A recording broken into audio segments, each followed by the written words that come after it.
Hello everyone, welcome back to urban education hub. Question number 3 कर लेते हैं, जिसमें आपको गिवन डेटा दिया है और आपको फाइंड आउट करने के लिए दिया है पहले क्वेश्चन में एन एंड एस एन। ठीक है, तो सबसे पहले हम एन फाइंड आउट कर देते हैं। कौन सा फॉर्मूला हमारा ए एन इक्वल्स टू क्या हो जाता है, A plus N minus one D हमारा ये फॉर्मूला। ठीक है, ए एन की वैल्यू कितनी दी है आपको, 50 दी है। उसके बाद में ए की वैल्यू कितनी है, 5 है। N minus one d as it is रहेगा, क्योंकि वो फाइंड आउट करना है हमें। ठीक है, तो ये 3 हो जाता है। अभी ये 50 है, यहाँ पे ये प्लस जाने के बाद में ये माइनस हो जाएगा, तो ये कितना n minus one multiplied by ये 3 रह जाएगा। 50 माइनस 5 कितना हो जाता है आपका, 45 हो जाता है। तो ये n माइनस वन और ये कितना मल्टीप्लाई में 3। अब ये मल्टीप्लाई में है तो यहाँ आने के बाद में क्या हो जाएगा, डिवाइड में हो जाएगा, तो ये n माइनस वन आ जाता है। तो ये कितना आ जाएगा आपका, 3 वन जा 3 5 जा 15, मतलब ये 15 आ जाता है आपका।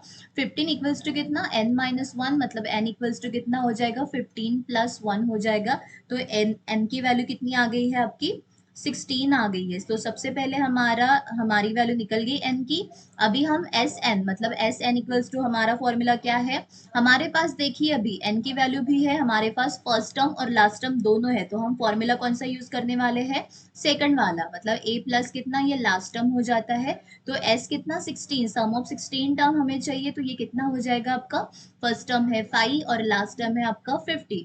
मतलब ये कितना हो जाएगा आपका, S 16 is equals to 8 multiplied by कितना, 50 प्लस 5, ये हो जाता है 55।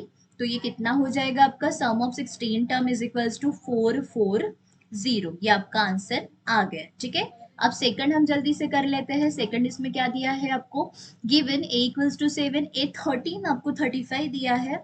उसके बाद में डिफरेंस हमें फाइंड आउट करना है और सम ऑफ 13 टर्म फाइंड आउट करना है। अब यहाँ पे ए 13 हमें दिया है, तो हम फिर से कौन सा फॉर्मूला यूज करेंगे, A N equals to A plus N minus one D. ठीक है, अब इस बार हमें ए 13, मतलब एन की वैल्यू अभी हम क्या लेंगे, 13 लेंगे। ठीक है, तो ये कितना हो जाएगा आपका, 13 माइनस वन, और डी हमें नहीं पता है, वो एज इट इज रहेंगे। ए 13 हमें कितना दिया है, ये 35 दिया है, तो वो हो जाएगा 7 प्लस कितना, ये 13 माइनस वन, मतलब ये कितना हो जाता है आपका, 12 डी हो जाता है। अब ये प्लस 7 इस साइड में आने के बाद में क्या हो जाएगा आपका, माइनस हो जाता है, तो ये 12 डी आ जाता है। ठीक है, 35 माइनस 7, मतलब ये कितना आ जाता है, 28 आ जाएगा, इज इक्वल्स टू कितना आ जाता है आपका, 12 डी।